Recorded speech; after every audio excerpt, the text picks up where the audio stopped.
Assalamualaikum warahmatullahi wabarakatuh. Masih bersama saya Muhammad Muiz. Sekarang kita masuk ke ilustrasi ketujuh. Bagaimana ketika membuat laporan konsolidasi dengan penjabaran current rate method melibatkan non controlling interest dan P menggunakan cost method untuk investasinya. Jadi perbedaannya karena di sini ada non controlling interest, pasti kepemilikan P terhadap S enggak 100% ya. Contohnya di sini langsung saja tanggal 1 Januari 2016 PTP sebuah perusahaan di USA membeli 90% saham S, sebuah perusahaan asing dengan local current unit.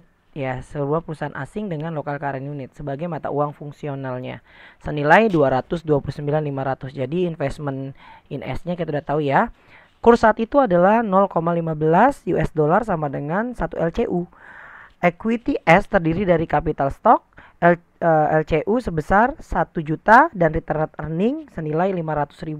Tidak ada selisih antara book value dengan fair value. Bila ada selisih antara nilai investasi dengan nilai wajar, dialokasikan ke paten dengan masa amortisasi adalah 10 tahun. Nah, kita lihat dulu di sini. Nilai tukar LCU selama tahun 2016 diketahui sebagai berikut. Nah, 1 Januari 2016 ya, karena soalnya 2016 kan. 2016 di sini dijabarkan, berarti intinya adalah 1 Januari ini adalah historical cost. Rata-rata adalah di sini menggunakan aktual. Di sini dividen juga aktual, sedangkan 31 Desember di sini dinamakan adalah close rate atau current rate senilai 0,17. Kita tahu yang pertama kita harus menghitung dulu yang disebut dengan paten. Ada gak sih paten? Ternyata ada. Dengan cara apa? Kita tahu total kepemilikan saham dari 229.500 senilai harusnya adalah 255. Itu kalau misalkan total dari saham yang harus dimiliki kalau memiliki semuanya ya.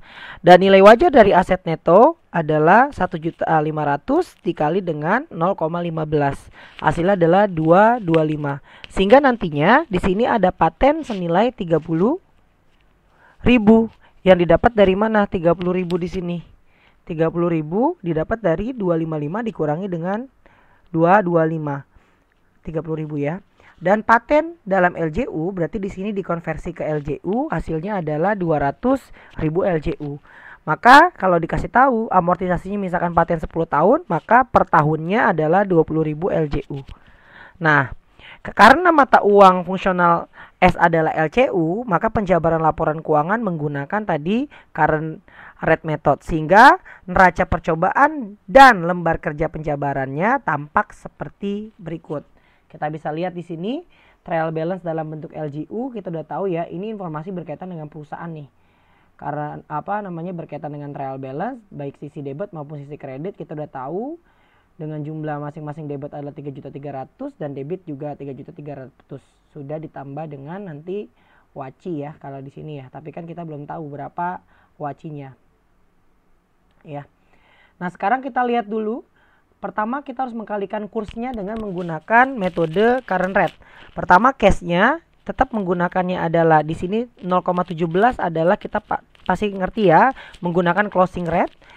Account receivable juga menggunakan closing rate, sampai dengan equipment menggunakan closing rate.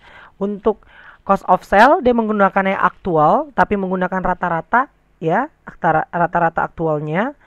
Sampai dengan operating expense dia juga menggunakan aktual dengan rata-rata, sedangkan dividen dia menggunakan aktual tapi pada saat pembagian dividen, sehingga menghasilkan dalam mata uang dolar senilai jumlah debitnya 549.500. Nah, untuk jumlah kreditnya kita lihat akumulasi di sini menggunakannya adalah dia closing rate. Akumulasi depreciation equipment juga closing rate, sampai dengan account payable dia menggunakan closing rate. Sedangkan untuk capital stock di sini dia menggunakan historical 0,15 ya, historical salesnya dia menggunakan adalah actual rate 0,16 dengan rata-rata ya. Maka dihasilkan di sini jumlah kreditnya 519. 519 dikurangi 49.500 masuk ke akumulasi other comprehensive income sebesar 30.500, sehingga di sisi debit dan sisi kredit nanti sama. Nah, bagaimana kertas kerja konsolidasinya dengan menggunakan cost method? Nah, di sini kita bisa lihat nampaklah seperti berikut. Saya akan menjabarkan berkaitan dengan jurnal. Nah, untuk jurnal yang pertama yang harus kalian perhatikan adalah mencari dividen terlebih dahulu. Dividennya didapat dari mana? Ya udah, dividen yang dibagikan adalah kan 16.000. Nah, dividen yang dibagikan adalah 16 ya.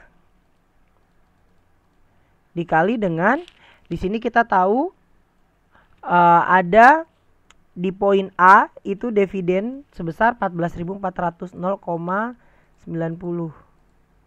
14.400 dividen dibagikan karena kepemilikan di PT SP terhadap PTS adalah 90%.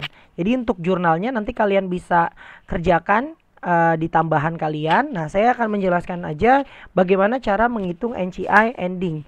Nah, bisa dicek sebagai berikut nih.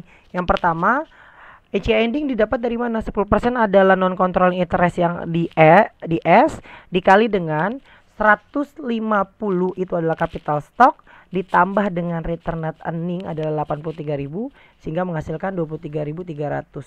Other current OC-nya adalah 10% ditambah dikali dengan 3.500 itu adalah yang tadi kita tahu perhitungan selisih antara debit dan kredit menghasilkan OC 3.500 sehingga menghasilkan di sini 3.050. Nah, ending of patent adalah ini ending didapat dari mana? 10% dikali dengan 36